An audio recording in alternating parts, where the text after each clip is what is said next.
the United States had a lot of tariffs in the 19th century.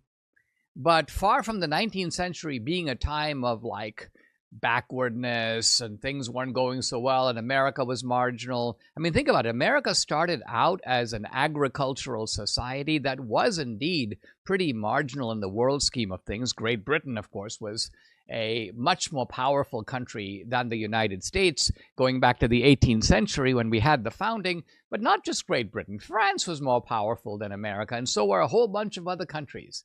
So when did America become an economic powerhouse? Well, in the 19th century. It was really between about 1820 and about 1890 that America became this juggernaut of economic growth. The American economy became the biggest in the world.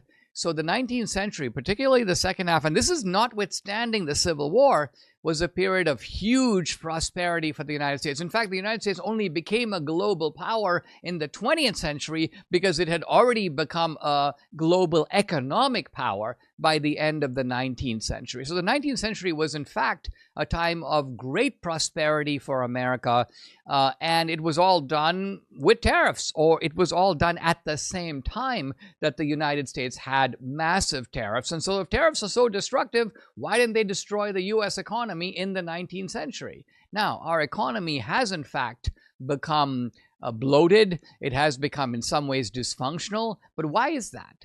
That is basically because of reckless spending and reckless money printing over the past 75 years. So it wasn't the 19th century that undermined America. It is what has happened really since the 1930s to some degree, but certainly since the 1960s.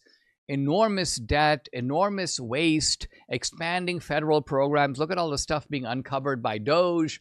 All this overspending, all this money printing, all of this stuff is what has put us in our current mess. And what Trump is trying to do, if you want to say Trump is taking us back to the 19th century, we didn't have any of this mess in the 19th century. So to that degree, the criticism may be valid, but far from it being a case where he's taking us back to a horrible time when America was a mess. No, America was not a mess. America was actually advancing on all fronts in the 19th century. And if we can root out some of the rot that has crept into our economy and our society since then, that may not be entirely a bad thing.